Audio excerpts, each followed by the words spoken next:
What is going on, everybody? This your man, Big B, Brian Hanley. Welcome back to Steelers Almighty. Appreciate everybody being in here, getting up with this morning, man. We have got some things to talk about today. Steelers OTAs, last week of OTAs. I'm not sure how many veterans are going to be there.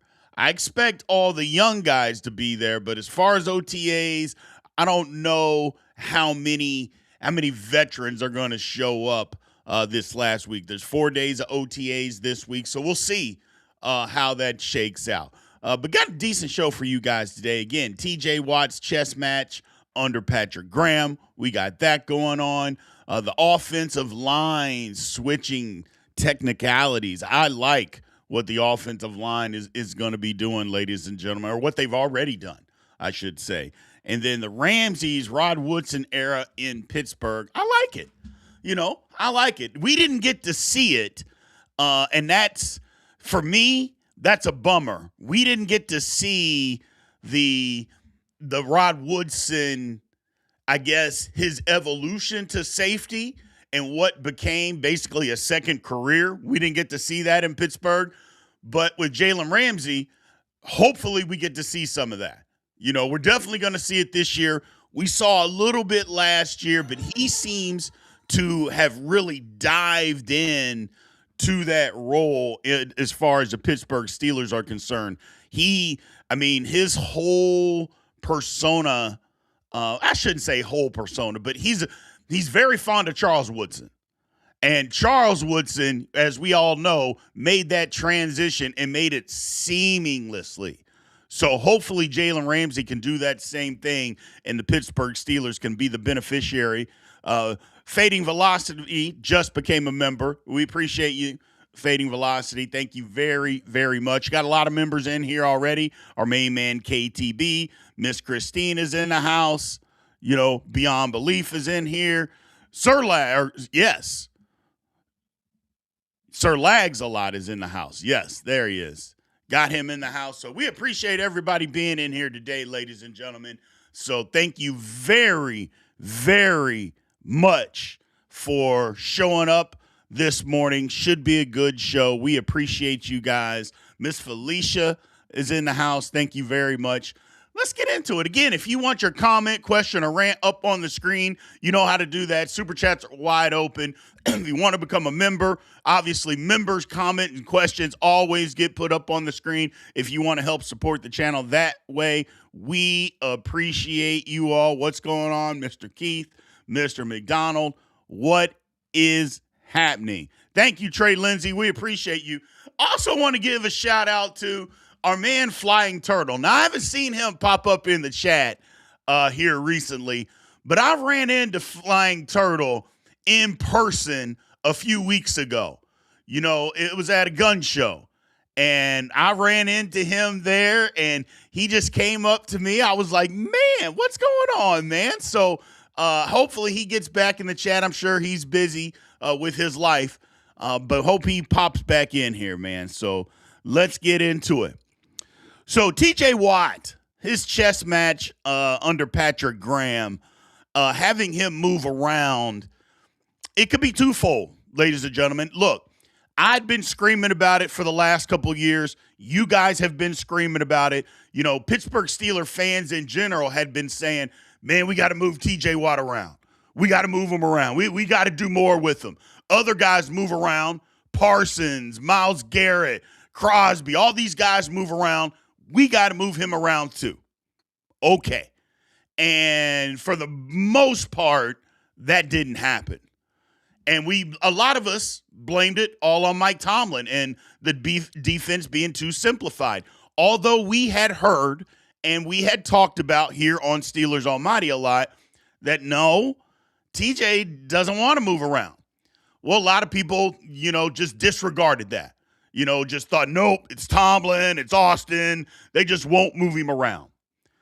Well, a couple weeks ago, you heard TJ Watt literally come out and admit, it's me.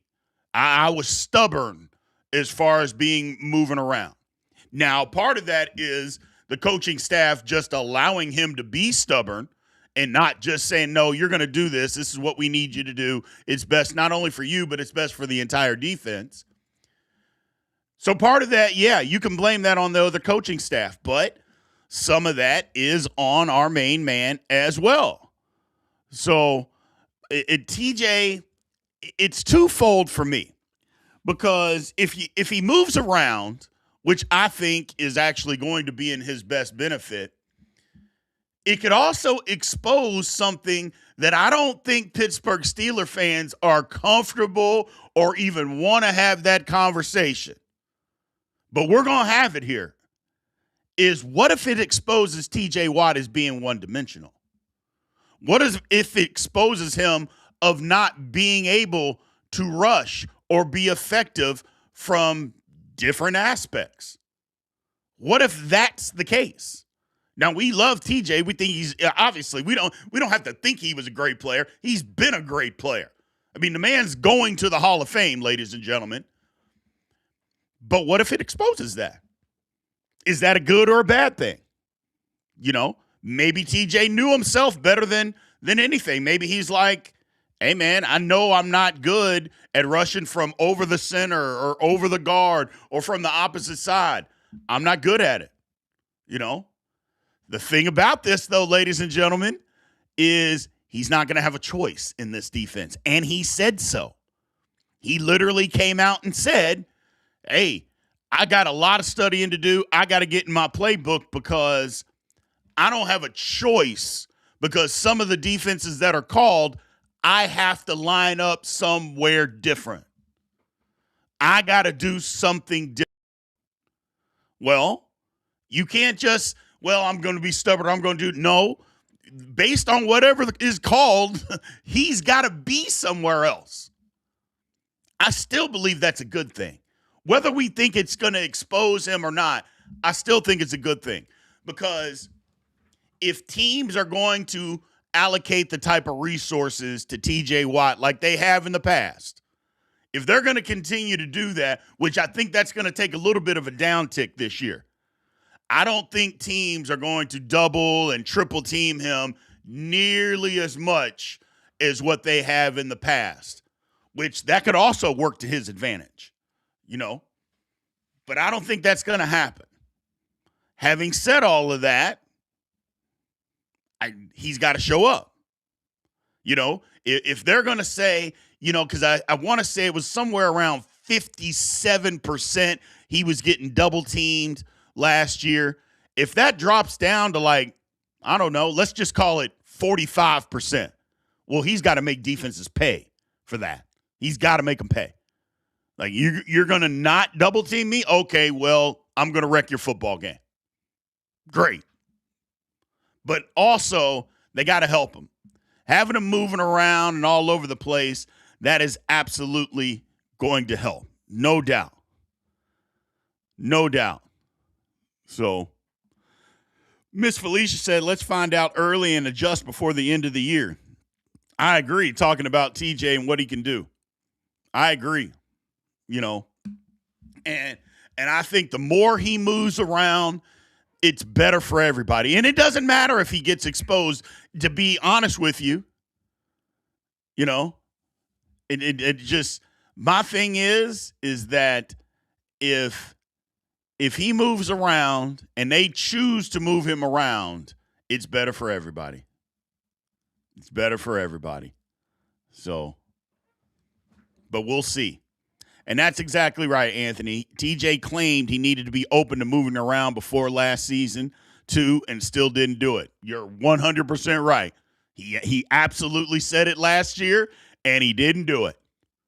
The only difference is that if what he's saying is true, that he really won't have a choice, because what he's saying is that certain defenses, hey, if it's, you know, if the defense is, the call is blue, well, blue might call for him to line up over the right guard.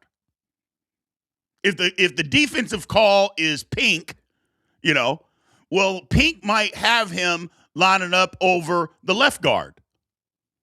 Well, okay. So if what he's saying is true, and you got to take him, at face value, then it is what it is. Now, last year, again, it's easy to fall back on, well, the defense was just so simple, and the philosophies and the scheme was just so simple. He only had to move around if they chose to move him in a position, hey, go play right defensive end, go play right outside linebacker. It didn't matter what the defensive call was. So that's my thing about it. But we'll see. We'll see. We'll see what happens. So don't worry about it, Salags a lot. You're here, brother. We appreciate your support. We appreciate you. Paul Young with the comment said, TJ, either he's going to be able to step up and change with this game and coaching plan, or they're going to the next man up. Football, how it works. And my only thing about that is, I think he's going to be willing to, if he's telling the truth about having to move around, what the system is going to ask him to do. Okay, great. So, but we'll see. Topaz says the system comes from the Raiders. I'm skeptical, but hopeful. You got to get past who the system comes from, because if you don't, I don't care who you are. If you don't have the horses, then it doesn't matter where your system comes from. It's not like he learned from the worst, like Patrick Graham didn't learn football from the worst people that ever coached football. That's not where he got his system and his coaching philosophy. If you want to say, well, where did he get his coaching philosophy? Bill Belichick? Is Bill Belichick known as a guy that doesn't know football? So no, that's the thing that you have to think about. It's not, hey, where guys get opportunities to coach and become opportunities to be defensive coordinators or whatever the case may be. Okay, it is what it is. You take your opportunities where you get them. Somebody's offering you an opportunity to be the defensive coordinator in the National Football League. You don't just say, well, no, I'm not going to do that. It's the Raiders. No.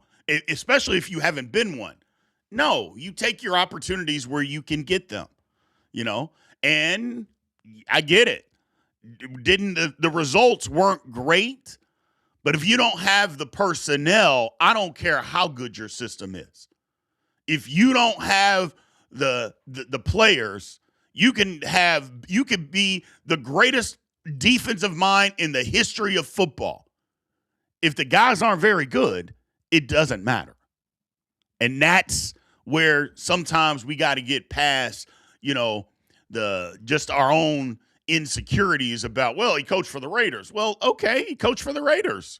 Max Crosby played for the Raiders. Is Max Crosby not any good? I think he is. Okay, so he coached for the Raiders. Hey, man, it's 11 men out there at a time. If you don't have a substantially good football players on that side of the ball, you're not going to be any good. I don't care what your system is. Super chat by Marco Man said the Bengals in Week 11 sent the chip help at Herbig for most of the game. Our division rivals are already seeing TJ's recent lack of impact on games. That is 100% true. And if you go back and you look at the Ravens games, not the first one because TJ Watt didn't play, but you go back and you look at the second one at the end of the year, the Ravens didn't double team TJ Watt. You go back and you look at that game, like they didn't send like all this help to go help him. Now, he was coming off the lung injury. That's a different conversation, man. But we started to see that during the season. But we'll see. We'll see how that goes as far as him being double teamed this year. I'll be interested to see that and how he moves around. That's what I'll be able to see. So, Ghazi says, I was so happy to see Herbig get an extension and made big money. That move alone will keep our outside linebackers and Ed Rutgers fresh. The Steelers' new defensive coordinator is a very smart guy. Yes, he is. He's a very smart guy. And we're giving him a ton of praise already. But here's the thing to keep in mind, guys, and I've been at it, is that we haven't seen them practice in pads yet. While we love the new scheme and we love the new attitude, and I think we've been jaded so long as far as Steeler fans, we just wanted something new. Let's let them practice a little bit before we go off the deep end on how good they actually are. So that's my whole thing, is that we got to see them move around. We got to see them move around. Got a new member as well, Alton White. We appreciate you, Alton. Thank you very much for supporting the channel. Robert says, I don't buy the saying that you can't teach an old dog new tricks. TJ is still a dog. He will thrive being moved around to more favorable matchups. Yeah, I don't agree with that either. I'm with you, Robert. If a guy wants to get better, then a guy wants to get better. And you're always learning. I mean, we're always learning new stuff. Doesn't matter how old you are, you can, if you're willing to. So, if you're willing to. But we'll see. We'll see what happens.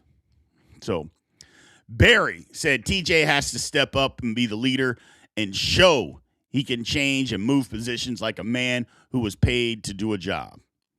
Yeah, I don't want to necessarily get into his paycheck about it. You know, his paycheck is what it is. I just want him to be as effective as possible. And I think this will help him be effective. That's what I believe. So that's it. Topaz says tactics has a lot to do with the Raiders' failure on defense. No, it didn't, man. No, it did not. Come on, man. If we're just looking for reasons to be negative about Patrick Graham, then fine, just say so. But anybody who knows or watches football even a little bit knows that the Raiders just didn't have good football players on the defensive side of the ball. Everybody knows that. That is not a secret. So if you want to be negative about Patrick Graham, feel free. I'm not going to tell you not to be, but we don't have to make up things on being negative. They just didn't have a good football team. You know? It's like anything else. Like, why didn't for instance, why did the Raiders draft the quarterback? Because their quarterback room sucked. You know? Why didn't they win more games? Because their offensive line was terrible. You know, it's okay to just say that. It wasn't all coaching. You know? It wasn't. And Patrick Graham's very well respected around the league. So, I mean, he's respected for being a smart guy and getting the best out of what he has to work with. I just don't see guys that are terrible getting another opportunity. But I could be wrong. I could be dead wrong. And that's okay. Pack of Cools, what's going on, brother? He says, since the last 5 games of 2024, TJ has went from elite to just good. Wouldn't even say he's very good. Yeah, TJ's taking a step back. I mean, there ain't no ifs, ands, or buts about it. TJ Watt has taken a step back, just like last year. You know, even before the Steelers, might I add, the Steelers punctured his lung, which is still just wild for me to even think about. TJ wasn't the same guy. He wasn't. It's okay to say that. But it's also okay to at least think that he can move in a different direction. It's okay to be there, too, with it. You know what I'm saying? Like, it doesn't all have to be, you know, more than 2 things can be true. Flying Turtle, there he is, man. There he is. I met my main man at the old Frisco Gun Show a few weeks. There he is, back in effect, man. It was my bad. I should have taken a picture. You know, I was there with my peeps and my wife. Should have taken a picture with my main man, Flying Turtle. I'm looking for more home protection, by the way. Just so don't try it if you're thinking about it. I'm not going to get into specifics, but just be warned. Just be warned. I'm getting dark with my tan and more home protection, ladies and gentlemen. That's just me. That's just me. So either way, Miss Christine, and I think 2023, he took the Raiders defense from 26th to 9th in points allowed. He 100% did that. And they didn't have a good defense then. They didn't have a bunch of good defensive players then either, Miss Christine. It is what it is. So, just because you get drafted, Topaz, doesn't mean that you're good, man. And we're all comparing that to other NFL players. Guys get drafted all the time that spend 2 years in the league and are never heard from again. So it happens. Trey Lindsey. Seems like a lot of folks are ready to bury TJ, but he has had tough injuries and been stubborn by not moving around, but these changes can really open things up to him. That's what I said at the beginning. Either they're going to open him up or they're going to expose him for being one-dimensional. I just lean on the latter. I think that it's going to open TJ Watt up to being better. That's what I believe. I think it's going to open him up to being better. So, Steve Mong celebrating 10 months of being a member of Steelers Almighty, man. We appreciate your support. Said Watt's game is based on speed. He has lost his step, maybe. And that's the thing about TJ Watt, is that his game was built on getting off, speed, being able to bend, and turn in the corner. And when you lose a step, you got to have counter moves. So we're going to see what TJ has in counter moves, because you can't out-athletic guys forever. It just doesn't work that way. You got to be able to go to something else. So you got to go somewhere else. What's going on, Steven? We appreciate you being in here, man. So Mark Malone says we need 17 sacks out of TJ. I will take it. Don't get me wrong. I'll take it. But I think if we could get anywhere between 12 and 14, I think we will be fine. You get between 12 and 14 sacks out of TJ, okay. we're working. Because, we got to remember, guys, 17 sacks is a lot. I think sometimes we take those numbers for granted, but, that's a lot. It is. That is a lot of sacks, man. And I know that, it's only one a game. I get it that it's only one a game. But there's a lot of different things that go into somebody getting a sack. It's not just I beat my man, the quarterback standing there, and I sack him.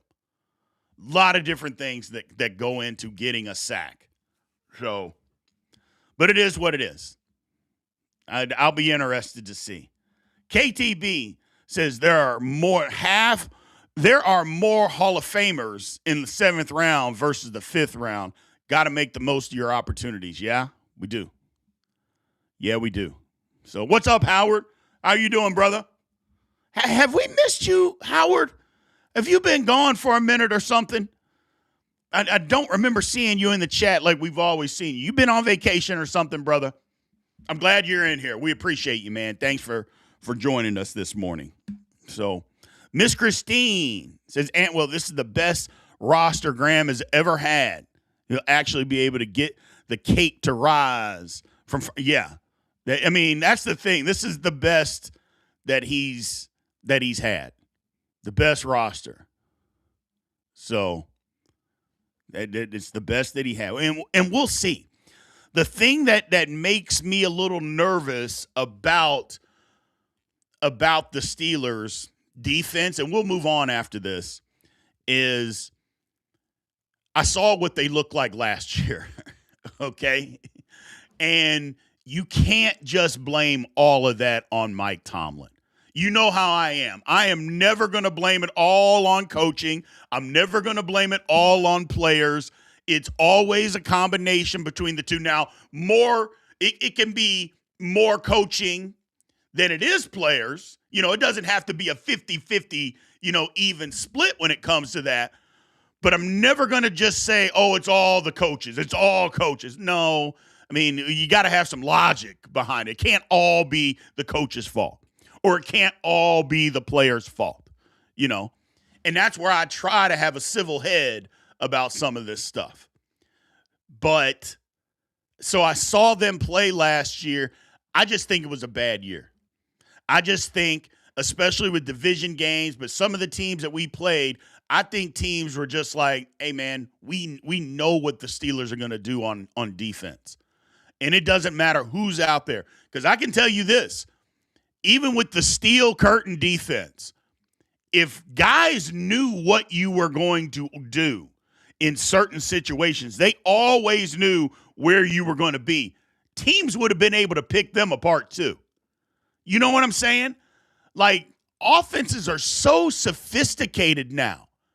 It's like, if we know what you're going to do in these situations, and we know where you're going to line up and how you're going to react, well, hell, half the time we're just going to run a smoke screen to get you to react so we can do something different. You know, it becomes tough. And I think football is a thinking man's game. I know they always say that football is just a bunch of meatheads running out there, running into each other. Well, coaching, none of those coaches are running into each other, but it's a thinking man's game. So, but we'll see. We'll see. And you're exactly right. And inside linebacker, Ant Will. I'm a little nervous about that too. But we'll see what happens. We'll see what happens.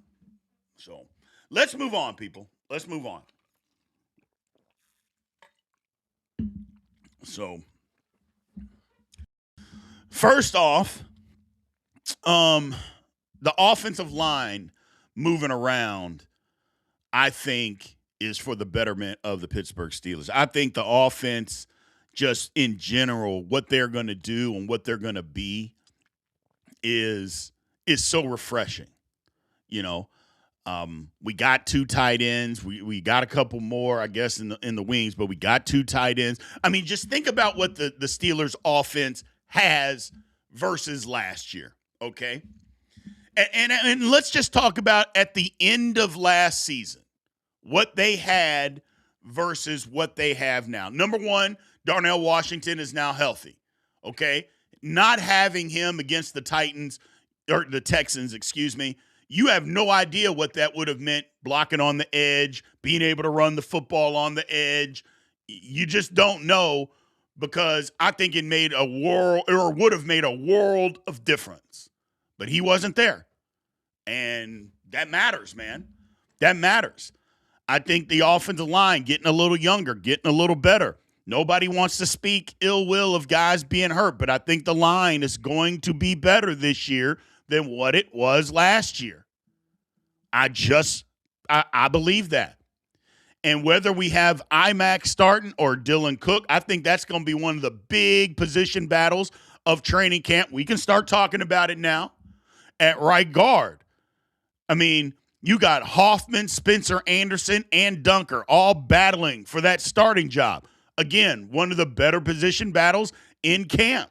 I love it. We can start talking about it.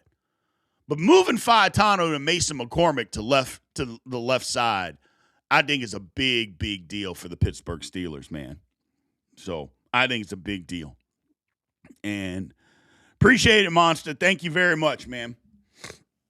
But I think the Pittsburgh Steelers and what they are doing with that offensive line and saying, yeah, we want guys to be versatile, but also we're going to put guys in the best position, not only where they feel comfortable, but also where we think they're going to thrive, you know.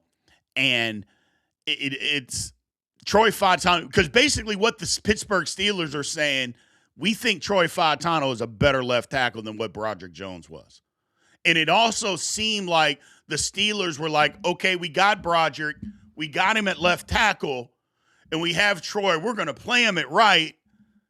But the previous regime thought, well, let's just see what Broderick can do, even though they probably thought that Troy was a better left tackle. See, I don't believe that. I don't think that's the right philosophy. If you think Troy is a better left tackle than Broderick, then damn it, then put him at left tackle. And let the best man win. And because I want the best at that position. Now, some will say, well, we just want the best 5. Okay. And I can get down with just having the best 5. But you know what?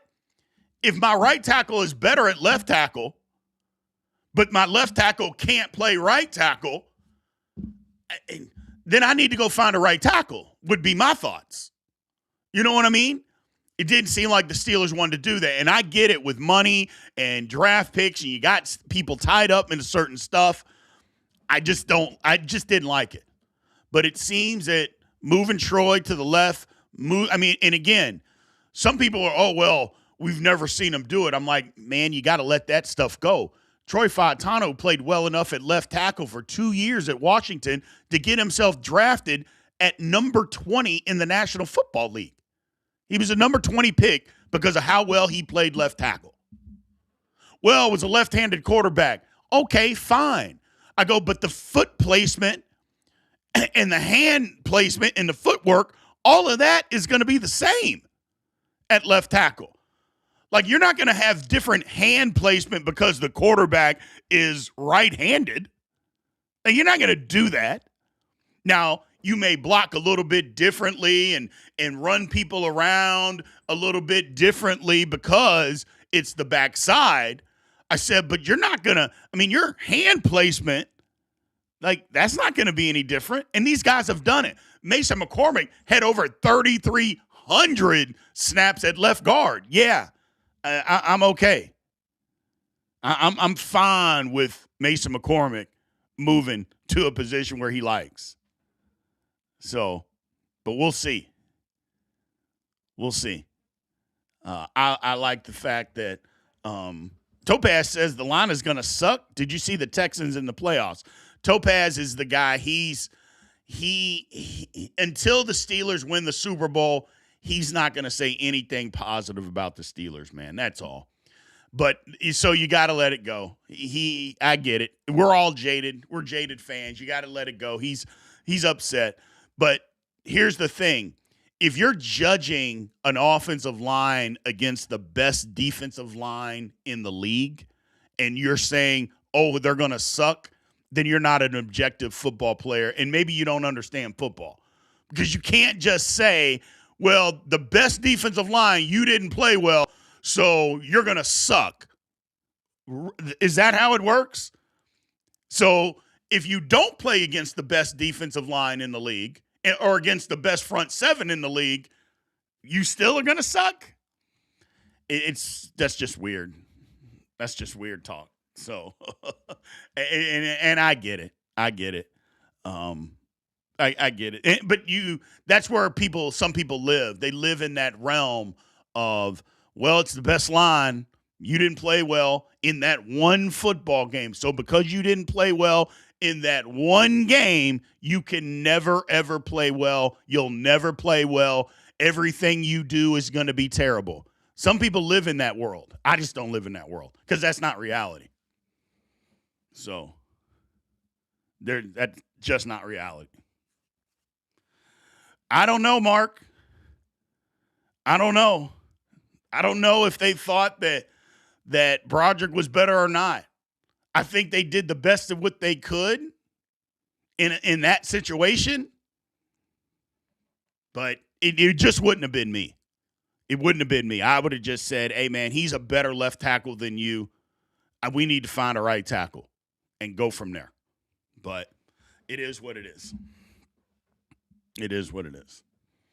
Either way, I like what the offensive line is doing, man. I think they got an opportunity here. I think they got a real good opportunity to make something work. And we'll see. We'll see what happens. So I think it's a real opportunity. Yeah, I'm looking forward to some of these camp battles as well, Franklin. Said I'm glad to see camp battles again. The last few years, people just get a job. That's exactly what happened. People just got a job. Like the Steelers didn't bring in competition or they didn't draft competition. And I'm like, come on, man. At some point, guys need to go and compete for a job. I mean, hell, they made Zach Frazier compete for a job. I mean, make some guys compete for a job, and then we can go from there. You know. Steeler Virginity, what's going on? We appreciate you being in here this morning. What's happening? So, Dunker and IMAX, I like Ahanachour. I like both of them. But you look at the depth chart, Fautanu, McCormick, Frazier, Spencer Anderson. Look, if Spencer Anderson is the best guy and he wins the job, so be it. I'm okay with it if he wins the job and he happens to be the best right guard. All I'm saying is we've seen Spencer Anderson play guard. It does not look good. I mean, and I know people want to bring up he sprung Jalen Warren on a long touchdown run. Man, come on. Football is more than one football play. Okay? if that's all it takes to be good is one play, you know how many people have had one good play in the National Football League? I mean, basically everybody that's gotten a chance. So it's more than one play. So it's more than one play. But we'll see. We'll see what happens. We'll see what happens. I'm excited about this offensive line and what they can do. But more importantly, haven't we bitched and moaned the last few years about the offensive line coach? I don't think we should be bitching and moaning now. You know, because we've got an offensive line coach that knows what the hell he's doing and has proven success. You couldn't say that about Pat Meyer. You can say that about James Campen. You can say this guy has had proven success. So I'm excited about it. So Steve Mong says that Topaz just needs a big B hug. No, he doesn't need a hug from me, man. He's been like this since the channel started. He just, until the Steelers can win a Super Bowl, he is not going to be happy with anything. Topaz is the guy that you could give him $1 million cash, and he would be complaining to you that you gave him cash and that you didn't just deposit it in his account. I get it. He's frustrated, and he's got every right to be frustrated as a fan. I understand it. But sometimes the reality aspect of that just isn't there. But I get the frustration, man. I'm frustrated too. So Josh Patterson says Spencer did a good job. Dunker should be a stud over time. Yeah, I didn't see Spencer Anderson doing a good job playing guard. I saw him doing good playing wide, playing outside, playing when we went big boy football. I saw him do a really good job there. But when he had to play guard, Spencer Anderson didn't do a good job. He was below average. So, but if he's better, with better coaching, better technique, better scheme, I'm all for it. I'm all for it. KTB said, if that's the case, people should be clamoring to have Super Hayward on the team because he excelled at one play last year. I mean, that's true. That's very true. Very true. I think that's going to be because people are just counting and writing off Brock Hoffman. I think that's a mistake. I do. Look, Hoffman got opportunity in Dallas. He started 14 games over the last couple of years. It was because of injury. Don't get me wrong. He wasn't just a starter, but he got his opportunity, and he had 14 starts over his time at Dallas. But if you actually go back and you look, he didn't play bad, ladies and gentlemen. It's not like they put him in there and he was some liability on the line. He wasn't. So I think people overlooking Hoffman, I don't know if it's a mistake. I just don't think you should do it because I think he's got an opportunity. So he's got an opportunity. Rooster said, I was listening to a work meeting, but I am totally fine if we need to sit some young guys to learn and grow while rotating in and out as needed. Crawl, walk, training. Here's the thing, though. When it comes to offensive linemen, you don't say, hey, we're going to give offensive linemen 3 series in this game. Offensive line is a rhythm thing, too. Now, I know some people don't believe that, but you get into a rhythm of a game and you understand what defensive linemen are doing and how you're blocking. Offensive linemen get into a rhythm too, ladies and gentlemen, and you don't want to just get in the way of that. They get into a rhythm and they get their footwork going and they get their hand placement going. You don't want to just say, oh, this guy, he's playing really well, but we got to get a rookie in there, so we're going to take him out.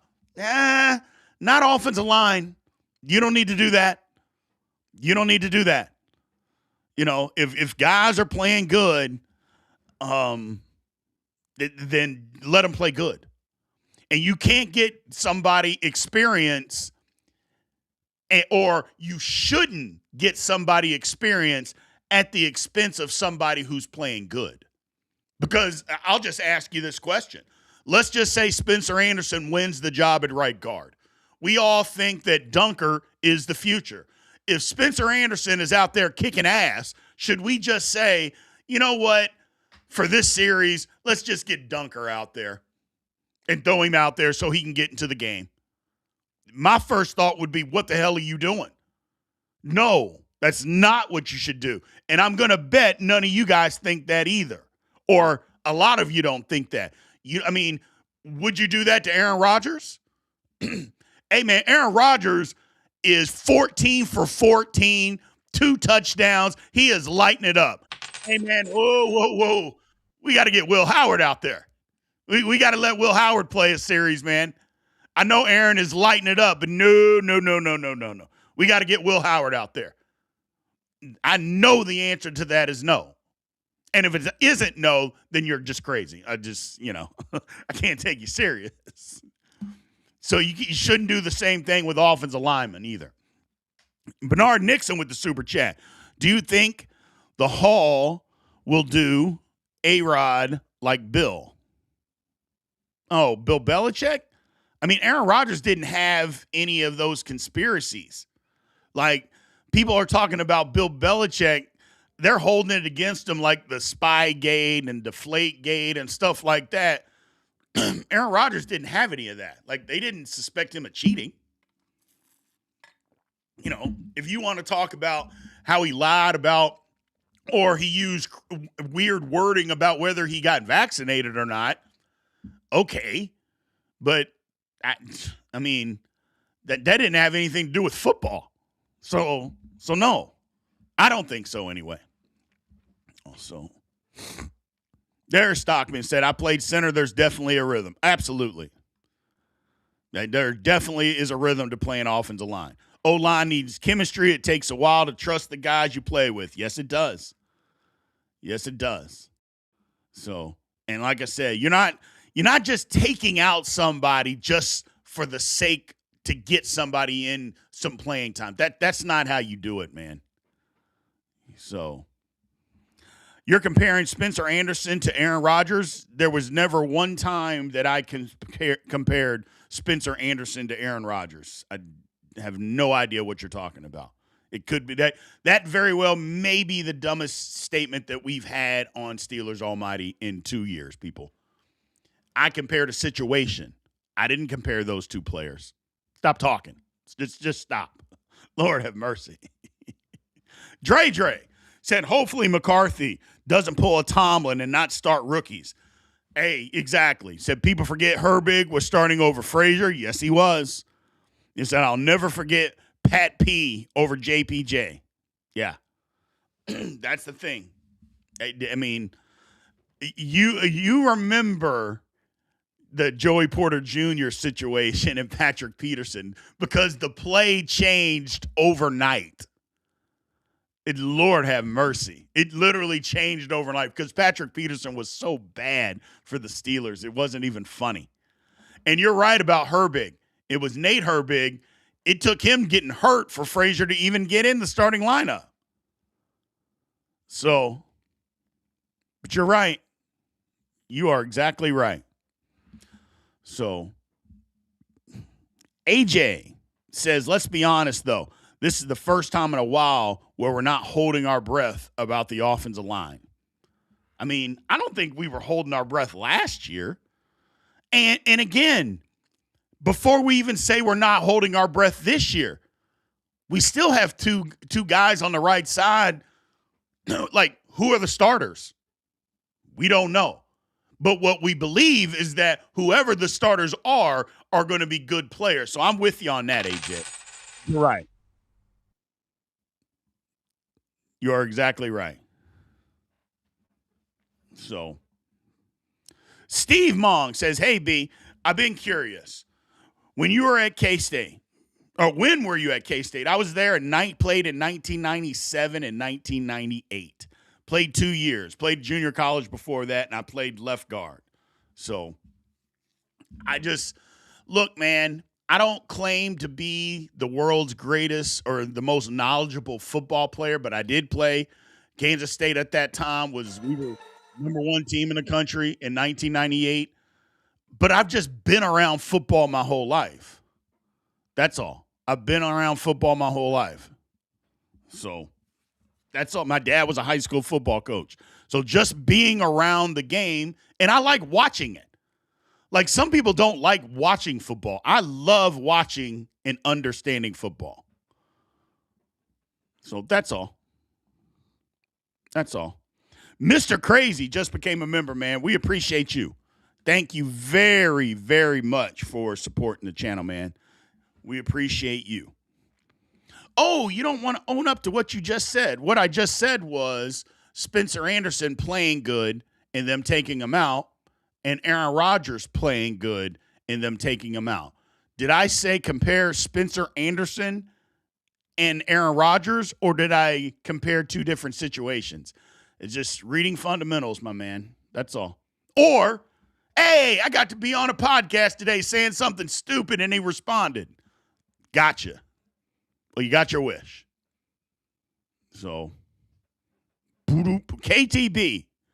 1998 was a great year. Yours truly was born that year. KTB, born in 1998. It was a great year until the Big 12 championship game, ladies and gentlemen. Kansas State, it was a great year until then. Ugh. I'll never forget it. I'll never forget it. But it is what it is. It is what it is. Don't look it up. St. Louis, Missouri, Big 12 championship game. Not a good day. Not a good day. I'll just leave it at that, man. Just not a good day. So, Howard says, "Nah, I'm writing my dissertation." Ah, okay. So you've been busy, Howard. No wonder you're writing a damn dissertation. You ain't got time for Steelers Almighty while you're doing that, brother. We get it. So, we get it. We get it. We get it. You ain't got time. You got stuff going on. We get it. Let's move on, people. Let's move on. So Jalen Ramsey is moving around, and Jalen Ramsey's been talking about lately about, Charles Woodson, and Charles Woodson being his mentor. So, and, we saw, Rod Woodson, and we saw what he was doing with the Steelers, but we didn't get him to see him make that transition. Now, there's 2 sides to it. And I'm not sure which side you guys believe. There's a side to Rod Woodson where they say, well, Rod Woodson, the Steeler, Bill Cowher, they ran him out of here. That they didn't think he could play anymore, and they decided they wanted to move on. There's another side that says, well, they asked Rod Woodson to move to safety, and he didn't move. And then later on, when he went to San Francisco at first, and then when he went to the Raiders and he went to Baltimore, that he decided that he would move. I don't know what side you fall on. I lean more toward, and look, I'm biased, and I can tell you that I'm biased. I'm a Rod Woodson guy. He's my second favorite Pittsburgh Steeler of all time. So I lean on, hey, they pushed Rod Woodson out because I'm mad that he wasn't on our team anymore. So I lean in that direction. So that's where I'm at with it. I don't want there to be any misunderstanding or anything like that. I lean in that direction. But I could be wrong. I could be wrong. But we're seeing Jalen Ramsey, and we're seeing him make this transition. And he keeps talking about Charles Woodson and, and what Charles Woodson did. But Rod Woodson did it first, made that transition from being a Hall of Fame corner to being a Hall of Fame safety. And that's what Rod Woodson did. hopefully we get to see some of that now, man, from Jalen Ramsey. Now, the price tag is a little high for my blood, but it is what it is. It is what it is. So we'll see. We'll see. I just, it was, we'll see what happens. We'll see. I like this transition that he's making. I know a lot of big nickel. Hopefully the Steelers are in a lot of 4-2-5 stuff. I think that makes more sense to get him out there playing all over the field, letting him go make plays. I think that makes a lot of sense. In a base 3-4 defense, I'm not sure what you're wanting Jalen Ramsey to do. Are you asking him to play free safety? What are you asking him to do? Even in a 3-4 defense, some people are saying, well, you can put Ramsey at inside linebacker. I'm like, no, you can't. I love Jalen Ramsey. I love his toughness. But you're going to tell me that Jalen Ramsey, if we go to a 3-4 and we got Brisker and Elliott playing safety, you're going to take off Queen or Wilson from being an inside linebacker. You're going to put Jalen Ramsey there, and they're going to run power at Jalen Ramsey? No. No. So they're going to have to figure some of that stuff out. I'm excited to see what they do, but I think Ramsey's got to be on the football field. I think he's got to be on it more than not, which if they got to rotate safeties in and out to make sure Ramsey's always out there, fine. So, but we'll see. We'll see what happens. But we don't know. We don't know. But we'll see what happens. I'm excited to see Jalen Ramsey play this year. I'm excited to see it. So, where he's going to be a lot still up in the air. I wouldn't be mad if the Steelers went to like a 3-3-5 at some point in time, doing that in passing situations. But just being able to move him all over the field and put him in positions to make plays, because that's what Charles Woodson was doing. They moved Charles Woodson all over the place and just continuously put him in spots to go make plays. Do the same with Jalen Ramsey. Do the same thing. Have him be able to move and line up and just make plays for you. I don't think they had him in enough positions last year to make plays.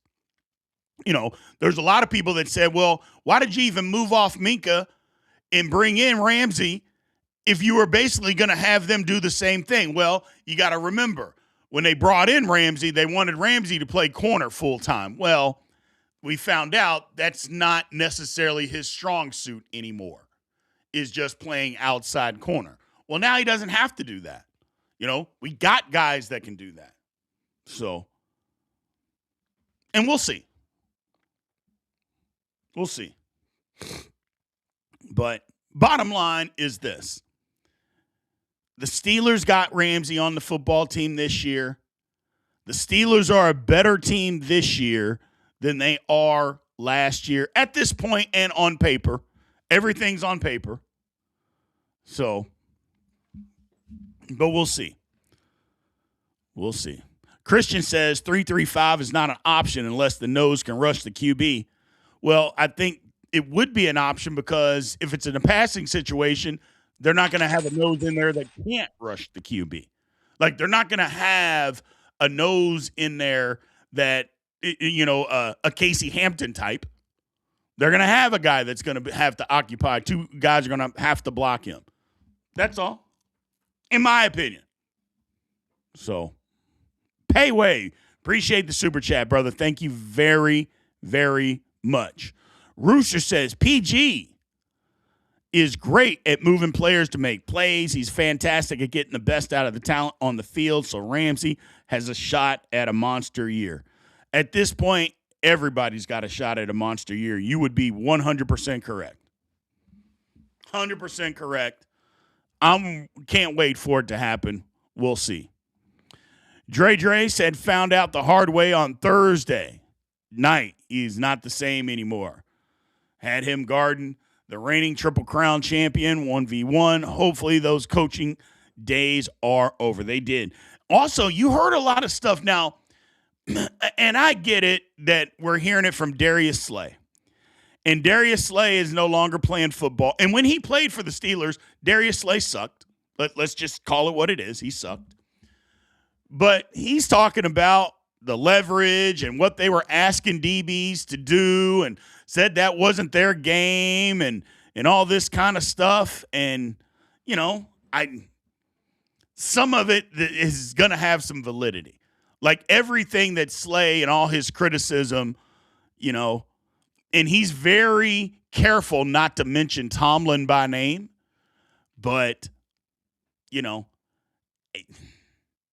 look, Slay sucked, but that doesn't mean he's wrong, if that makes sense. Like, he can say that Slay was terrible, but that doesn't mean he's wrong. That doesn't mean he's wrong. So, breaking news, Highsmith gone. Highsmith gone? I mean, I didn't see any breaking news. My phone would have blown up.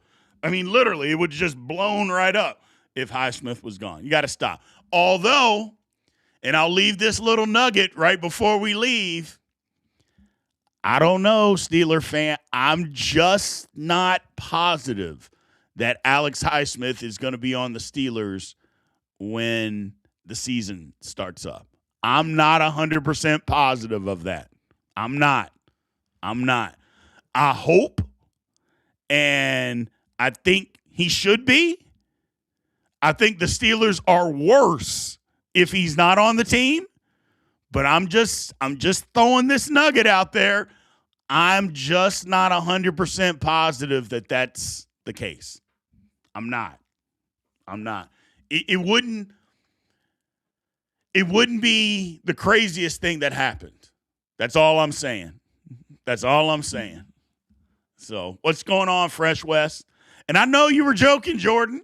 I know you were joking. I'm just saying, people. I'm just saying. I don't want it to happen. I don't think it will.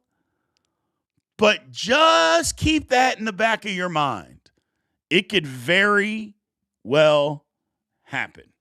So, you just don't know. So, but we'll see. We will see. So, I appreciate you guys, man. Thank you very, very much for being in here. Remember to like, follow, subscribe if you haven't already. Make sure you do that when the show's over. Make sure. Go and hit that follow button. Hit that like button. All that good stuff, man. So, I appreciate everybody getting up with us on this Monday morning. OTAs this week. Not sure how many veterans are going to show up. We'll see. But this is basically their last time to do anything until training camp, which training camp starts July 28th this year. So the producer is on Thunderbird talking about Go Spurs. I said Knicks in 6. The Knicks are going to sweep. The Knicks are going to sweep, ladies and gentlemen. The Knicks. That party that's going to happen in New York City is going to be unbearable. So, going to be unbearable. So, appreciate you guys, man. Thank you as always, and I will talk to you soon. And aloha.